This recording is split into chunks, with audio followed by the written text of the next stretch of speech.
নমস্কার, আসসালামু আলাইকুম। সুপ্রিয় শ্রোতা ও দর্শক, আশা করি আপনারা সবাই ভালো আছেন। আজকের আপনাদের সামনে আমি একটা সুন্দর ভিডিও আপলোড দিতে চলেছি।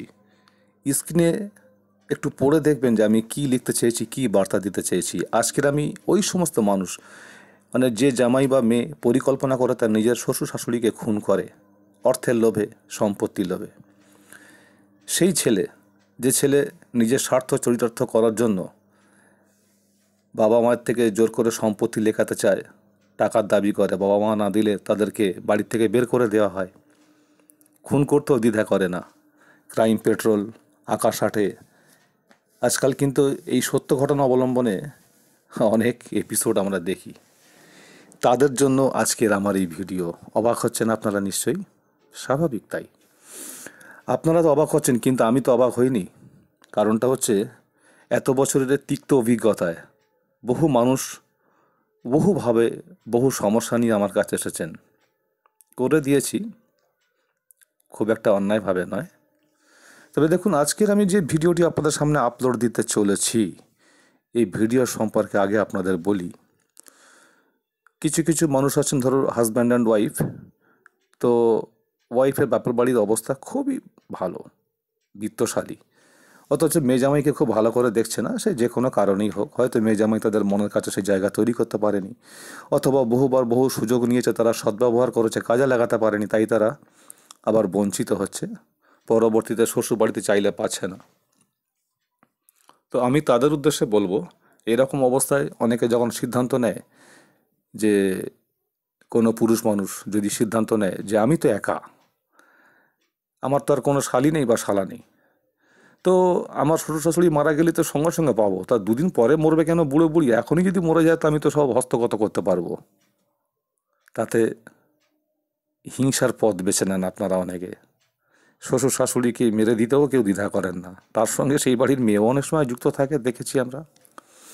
তাদের উদ্দেশ্যে আজকের আমার বার্তা। আপনাদেরকে রিকোয়েস্ট করব, করজোড়ে প্রার্থনা করছি, কাউকে প্রাণে এভাবে মারবেন না। প্রাণে মারতে লাগবে না, আপনি যা চাইবেন তা অবশ্যই পাবেন। তার জন্য কিন্তু আজকের আমার এই ভিডিওটি আপলোড দেওয়া। স্ক্রিনে দেওয়া এই যে যন্ত্রটি, এটা শুধু ওই ক্ষেত্রে নয়। মনে করুন যে কোনো ছেলে তার বাবা এবং মায়ের থেকে কোনো সহযোগিতা পাচ্ছে না। বাবা মা কিন্তু আর একটা ভাই বা বোনকে অঢেল ঢেলে দিচ্ছে, কিন্তু আপনাকে দিচ্ছে না।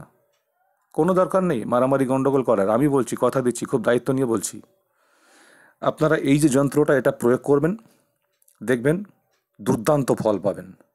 অনেক জায়গা হয়তো গেছেন কোনো তান্ত্রিকের কাছে, বাবা মাকে বা শ্বশুর শাশুড়িকে বশীকরণ করার জন্য। দেখুন, বশীকরণ বললে বশীকরণ হয় না। বশীকরণে অনেক দিক আছে, অনেক পদ্ধতি আছে। ডাক্তারবাবুর কাছে গেলেন, গিয়ে আপনি যদি বলেন আমার জ্বর হয়েছে, হেতুড়ে ডাক্তার হলে সে আপনাকে ওই প্যারাসিটামল, ক্যালপল, তার সঙ্গে একটা ব্যথা মরার ওষুধ দিয়ে দেবে। আর সেরকম ডাক্তারের কাছে গেলে অনেক পরীক্ষা নিরীক্ষা করেই তবে দেওয়া হবে, কারণ জ্বরের ওষুধ একটা নয়। এই যে টেস্টগুলো করা হয়, ভাবতে হবে তখন কেন দেওয়া হয়, জ্বরটা কী কারণে হয়েছে, সেটার উপরেই যখন ডাক্তারের একটা বোধগম্য বা চিন্তাভাবনা কাজ করবে, তখন সে আপনাকে সঠিক ওষুধটা প্রয়োগ করবে। তো এই ক্ষেত্রে আমিও তাই বলছি। আপনারা কোথায় গেছেন, কোন তান্ত্রিকের কাছে, কে কাজ করেনি, কার কাছে কত টাকা দিয়েছেন, আমার এসব জানার দরকার নেই। কমেন্ট বক্সে দয়া করে কেউ এভাবে কমেন্টও করবেন না, খুব খারাপ লাগে। আমি প্রত্যেককে শ্রদ্ধা, সম্মান সব কিছু দিতে ভালোবাসি। তাতে যদি কেউ আমাকে বদনাম করে, তাতে আমার কোনো আপত্তি নেই। কিন্তু মনে রাখবেন, এটা এটা একটা উত্তম পদ্ধতি আপনাদের সামনে আমি হাজির করেছি। আমি সেই সমস্ত ছেলেদের উদ্দেশ্যও বলবো, দয়া করে বাড়িতে ঝগড়া করবেন না, বৃদ্ধ বাবা মাকে কষ্ট দেবেন না, কোনো কটু কথাও বলবেন না। সুন্দরভাবে এই নিয়মটি আপনারা পালন করুন, এই যন্ত্রটি ধারণ করুন। কত সুন্দর কাজ হবে, আপনারা যা কল্পনা করতে পারবেন না। তো কিভাবে করবেন এবার আমি আপনাদেরকে বলি, সেটা শুনে নিন। যে কোনো শুক্রবার দেখে একটা কালো মুরগি কিনতে হবে। কালো মুরগির গায়ে কিন্তু কোনো সাদা ছিটফিট থাকলে হবে না। আর একটা গোলা পায়রা, যে পায়রার মাংস অনেকে খায়, তো সেই গোলা পায়রা আর কালো মুরগি এর রক্ত লাগবে।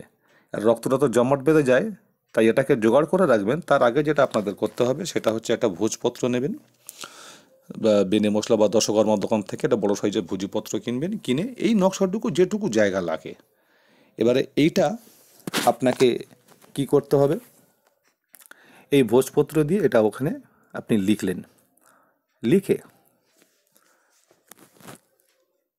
কি দিয়ে লিখবেন আপনাদের উদ্দেশ্যে বলে রাখি, এইটা ওই যে রক্তটা যেটা বের করলেন ওই দুটো রক্ত সংমিশ্রণে রক্তটা দিয়ে ভোজপত্রের উপরে লিখবেন এই নকশাটা।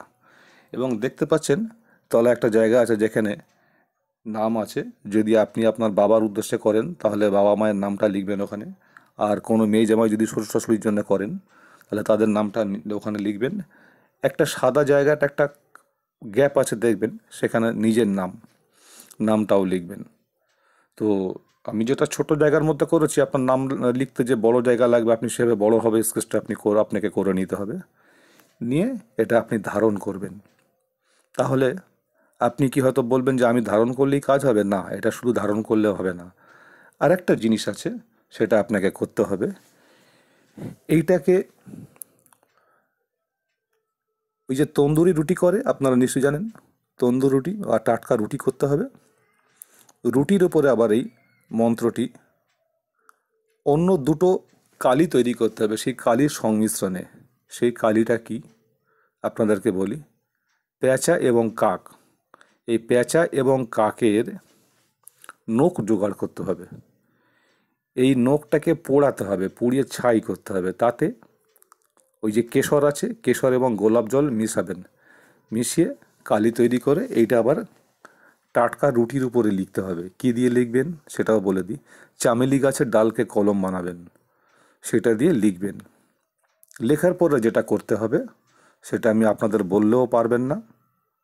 আর এটা আমার এই আপলোড দেওয়া ভিডিও, যেহেতু কয়েক লক্ষ কোটি মানুষ বিশেষ করে মহিলারাও শোনেন, সেটা আমি বলতেও পারবো না। তবে এটা মনে রাখবেন যে শ্বশুর শাশুড়ি বা বাবা মাকে কিছু খাওয়াতেও হবে না। অনেক সময় হয় কাউকে সন্দেহ করে তার দেওয়া কোনো জিনিস খাবো না, কিছু খাওয়াতে হবে না, তাদেরকে কিচ্ছু খাওয়াতে হবে না। বাকিটা জন্য আপনাদেরকে সরাসরি আমার সঙ্গে যোগাযোগ করতে হবে। যদি কাজটা আমাকে করতে হয় সেটা আমি আপনাদের জন্য করে দেব, তার জন্য উপযুক্ত পারিশ্রমিক বা দক্ষিণা লাগে। স্ক্রিনে দিয়ে আমার হোয়াটসঅ্যাপ নাম্বারটা আছে, সরাসরি যোগাযোগ করতে পারেন। তো আজকের আপনাদের উদ্দেশ্যে এই ছিল আমার ভিডিও। সবাই ভালো থাকবেন। সফল তন্ত্র মন্ত্র চ্যানেলের পক্ষ থেকে আপনাদের জন্য রইল আমার হার্দিক অভিনন্দন। নমস্কার, খোদা হাফেজ।